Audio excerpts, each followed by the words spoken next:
Hello. I would like to tell you some stories today. This story is about when I worked in an open pit coal mine. Back in 1967, a new TV show, Dragnet, used this opening. The story you are about to see is true. The names have been changed to protect the innocent.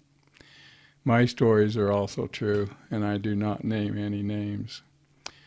So let's get started. The problem with a law enforcement career is the pay isn't very good, especially if you have a large family and are paying for a house. So, between my career with the highway patrol and the sheriff's job, I had to take a break and earn some money to get some bills paid. I traveled to Wyoming and spent 3 years working in an open pit coal mine. My initial job was as a truck driver, but it was a really big truck. It was a 120-ton Wabco, the size of a small house. This is a picture of a Wabco I may have driven. You don't always get the same truck every working day.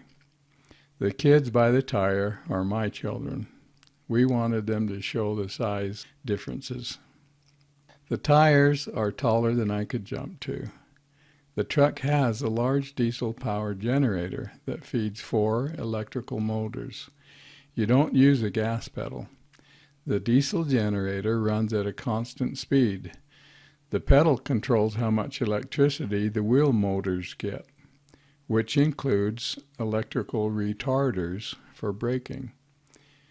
It takes some training and getting used to before you are comfortable driving on a narrow and steep mining road with a cliff on the pit side. When I was there in 79 to 82, the cabs were noisy, dusty, and the ride was punishing. But it paid well, more than law enforcement.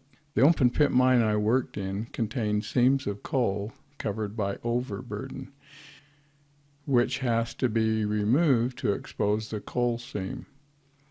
Usually overburden needs to be broken up by explosives before it can be loaded into the trucks and hauled to a dump area. This picture shows the dark seam of coal in the lighter colored overburden. A shovel is loading a truck and a dozer is pushing and cleaning up for the shovel.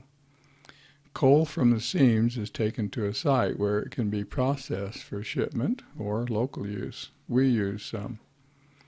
The mining process of digging and hauling is what creates the open pit. I think overburden is being loaded in this picture. These pictures show an electric shovel at work. They are powered by a large high-power line the electricians install. Equipment operators, like truck drivers, have to be careful not to run over or snag that line while working around it. This picture shows a truck with a load of coal. Engineers plan the roads and the digging and dumping areas ahead of time. There are also equipment repair and storage areas to plan.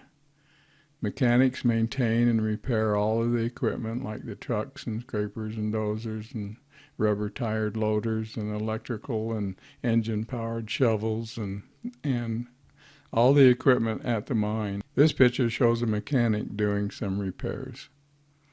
The overburden is taken to a dump area. It is required by reclamation laws to be landscaped and reclaimed to appear as the natural areas around the mine. Many people are familiar with the open pit Kennecott copper mine in Utah. Similar equipment and processes are used to mine both copper ore and coal. This is a picture of trucks being loaded at Kennecott. After a year and a half, I was offered a management position as an assistant superintendent of production. The mine workers are unionized. The companies that run the mine changes over time. When I moved from a union job to a management job, I also changed employers. I started as a union employee for the company who owned the mine. When I changed positions, I started working for the company who the owners hired to run the mine.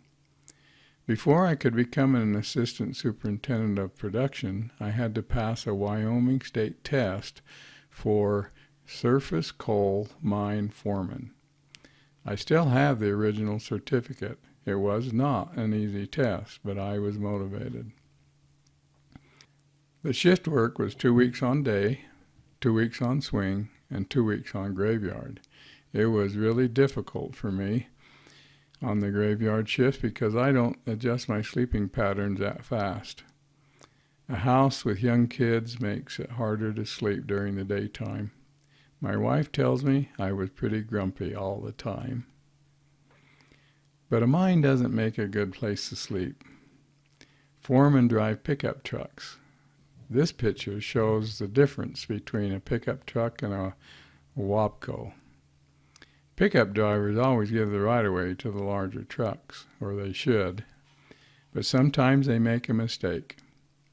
I was at the mine once when a foreman got out of his pickup truck on the dump where the big trucks turn around and back up to the edge to dump their load. A big truck didn't see the pickup and ran right over it. The pickup was flattened and the driver was lucky he was out of it. People are killed this way. This picture is not that accident, but it shows what happens. The one I saw looked very much like this one. I worked another 1.5 years and resigned. I was elected as a sheriff and restarted my law enforcement career. I had to take the police academy test again to be recertified by the state, but 8 years of experience was still bouncing around in my brain. Well, that's my coal mining story. Thank you for your time.